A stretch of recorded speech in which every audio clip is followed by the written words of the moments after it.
জীবনের সব কিছু আমরা যেমনটি চাই তেমনটি তো হয় না। আমরা পরিশ্রম করি, কিন্তু যখন আশানুরূপ ফল পাই না, তখন আমাদের হতাশা ঘিরে ধরে। মনে হয় যে ঈশ্বর বোধহয় আমাদের পছন্দই করেন না। ঈশ্বরের ওপর উঠে যেতে থাকে ভরসা, আর নিজেরা নিজেদের মধ্যে গুটিয়ে যেতে শুরু করি। নিজেদের বড় একাকী বলে মনে হয়। অনেকদিন আগের কথা, শঙ্কর নামে এক জাহাজের খালাসি ছিল। জাহাজের খালাসির কাজ সে খুব কষ্টের কাজ, আর শঙ্কর কাজটিতে মোটেই সুখী ছিল না। সে ঈশ্বরের কাছে রোজ দিন প্রার্থনা করত, হে ঈশ্বর, এই হাড় ভাঙা খাটুনি থেকে আমাকে মুক্তি দাও। কিন্তু উপায় নেই, পেটের দায়ে কাজ তো করতেই হবে। জাহাজ মাসের পর মাস এক দেশের বন্দর থেকে আরেক দেশের বন্দরে ঘুরে বেড়ায়। একবার মাঝ সমুদ্রে উঠল প্রচন্ড ঝড়। যাত্রীদের মধ্যে উঠল হাহাকার রব। বড় বড় ঢেউ জাহাজটার উপরে আছড়ে পড়তে লাগলো। দানবাকৃতি ঢেউয়ের মাঝে জাহাজটিকে মনে হচ্ছিল যেন ছোট্ট একটি কাগজের নৌকো। ঢেউয়ের সাথে যুদ্ধ করতে করতে জাহাজটির হার হলো, ডুবল জাহাজ। আর তার সাথে প্রাণ হারালো জাহাজের সব যাত্রী। কিন্তু কেবল বেঁচে গেল একা শঙ্কর। শঙ্কর একটি কাঠের তক্তাকে ধরে ভাসতে ভাসতে একটি নির্জন দ্বীপে এসে পড়ল। জনমানবহীন দ্বীপটিতে শঙ্করের অবস্থা সঙ্গীন হয়ে পড়ল। সে চিৎকার করে বলে ওঠে, হে প্রভু, তুমি আমাকে বাঁচালে কেন? জাহাজের অন্যান্য যাত্রীদের মতন আমাকেও তো মেরে ফেলতে পারতে, আমাকে কেন মেরে ফেললে না?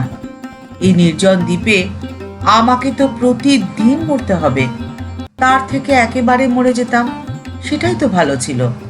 সে দূর সমুদ্রের দিকে তাকিয়ে থাকে, যদি কোনো জাহাজ দেখা যায়, আর জাহাজের দেখা মিললেই সে তার গায়ের কাপড় খুলে ইশারা করে। কিন্তু তার দিকে কারও নজর পড়ে না। সে হাল ছেড়ে দেয়। ওই দ্বীপেই মানিয়ে নেওয়ার জন্যে সে মানসিকভাবে প্রস্তুত করে তোলে নিজেকে। সে খাওয়ার সন্ধানে এদিক ওদিক ঘুরে ফলমূল জোগাড় করে তার খিদে মেটায়। একদিন ঘুরতে ঘুরতে একটি গুহার সন্ধান পেল সে। গুহার ভেতরে উজ্জ্বল আলোর রোশনাই আসছে। কৌতূহল হয় শঙ্করের, এ কিসের আলো? ধীরে ধীরে সে গুহার আরো গভীরে এগিয়ে যায়। সেটি ছিল একটি সোনার খনি। এত সোনা দেখে সে আনন্দে আত্মহারা হয়ে পড়ল। কিন্তু পরক্ষণেই বসে পড়ল সে। এই নির্জন দ্বীপে সোনার কি মূল্য? কিন্তু তাও সে খানিকটা সোনা তার কোমর বন্ধনীতে বেঁধে নিল। যদি কখনো এখান থেকে মুক্তি মেলে। শুকনো গাছের ডাল পাতা দিয়ে সে একটি ঘর বানিয়েছিল। সোনা নিয়ে গুহার থেকে ফিরে এসেই সে দেখছে যে তার বানানো সাধের ঘরটি দাও দাও করে জ্বলছে। রাতে সে আগুন করেছিল বন্য জীবজন্তুদের হাত থেকে বাঁচার জন্যে। সম্ভবত সেখান থেকেই আগুন লেগে গেছে। সে হাউ হাউ করে কাঁদতে বসে গেল, প্রভু, তুমি কি আমার জন্যে এত টুকুর সুখ রাখোনি? হঠাৎ এটা কি দেখছে সে? নিজের চোখকে বিশ্বাস করতে পারছে না শঙ্কর।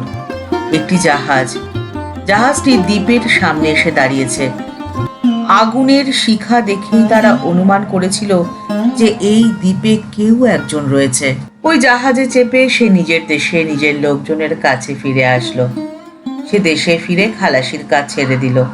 সেই দ্বীপ থেকে আনা সোনা দিয়ে সে ব্যবসা আরম্ভ করলো। তার ব্যবসা বেশ ভালো চলল। রাতারাতি সে অনেক ধনী হয়ে পড়ল। এরপর সে একটি জাহাজ কিনল। একদিন সে সেই দ্বীপে এসে পৌঁছলো যেখানে সোনার খনি রয়েছে। সেই সোনার খনি থেকে সোনা এনে সে আরো ধনী হয়ে উঠল।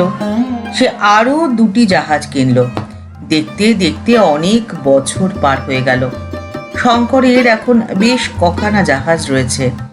এক সময় সাধারণ খালাসি, এখন জাহাজ কোম্পানির মালিক।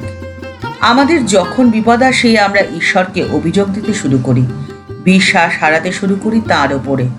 নিজের ওপরেও থাকে না কোনো বিশ্বাস। কিন্তু ঈশ্বরের ওপরে রাখতে হবে বিশ্বাস, আর ভরসা রাখতে হবে নিজের ওপরে। তবেই তো আসবে সাফল্য। আপনাদের আশার আলো দেখাতে চলে এসেছে পিডিএম স্টোরি টাইম। এই গল্পটি যদি ভালো লেগে থাকে তাহলে লাইক বাটনটি প্রেস করে দিতে পারেন, আর আপনাদের মতামত কমেন্টস বক্সের মধ্যে জানিয়ে দেবেন। প্রতিদিনের জীবনের এরকম নিত্য নতুন গল্প শুনতে চ্যানেলটিকে সাবস্ক্রাইব করে রাখুন।